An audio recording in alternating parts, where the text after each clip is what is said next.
दूसरे महाभारत के रणबांकुरे आल्हा ऊदल की शौर्य गाथा बुंदेलखंड का गौरवशाली इतिहास। क्या आपने कभी सोचा है कि भारत के इतिहास में एक ऐसा युद्ध भी हुआ जिसे लोग दूसरा महाभारत कहते हैं?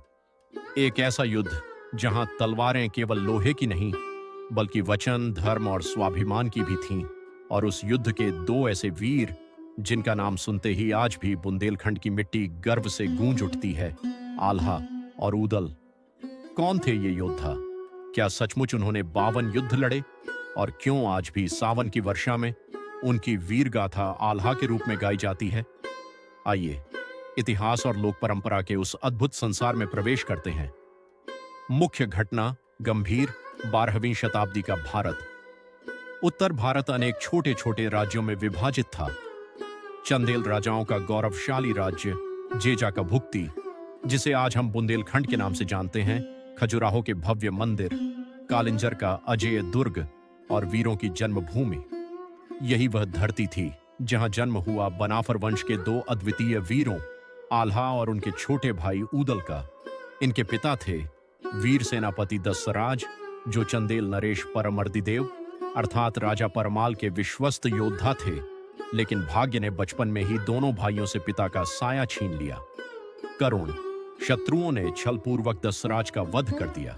उस दिन दो बालकों की आंखों में आंसू नहीं, प्रतिशोध की अग्नि जन्मी। उनका पालन पोषण उनकी माता देवला देवी और चंदेल दरबार में हुआ, जहां युद्ध कला, घुड़सवारी, धनुर्विद्या, तलवार, भाला और रणकौशल जीवन का हिस्सा बन गए। प्रेरणादायक। लोक गाथाओं के अनुसार आल्हा केवल एक योद्धा नहीं थे, वे अनुशासन, धर्म और निष्ठा के प्रतीक थे। ऊदल युवा जोश, अद्भुत साहस और बिजली जैसी गति वाले रणवीर माने जाते थे। कहा जाता है, जब दोनों भाई एक साथ युद्ध भूमि में उतरत तो शत्रु सेनाओं का मनोबल टूट जाता था। इसी कारण बुंदेलखंड के लोकगीतों में उन्हें धरती के सिंह कहा गया। रहस्यमयी इतिहासकार बताते हैं, आल्हा ऊदल का सबसे महत्वपूर्ण स्रोत है लोक महाकाव्य आल्हा खंड, जिसकी रचना कवि जगनिक से जुड़ी मानी जाती है। हालांकि इसकी अनेक कथाएं लोक परंपरा में समय के साथ विस्तृत हुईं, इसलिए इतिहास और लोक कथा के बीच अंतर समझना भी आवश्यक है।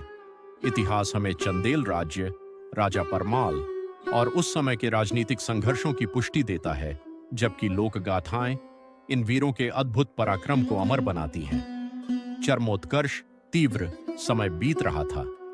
उत्तर भारत में एक और शक्ति उभर रही थी, अजमेर और दिल्ली का सम्राट पृथ्वीराज चौहान।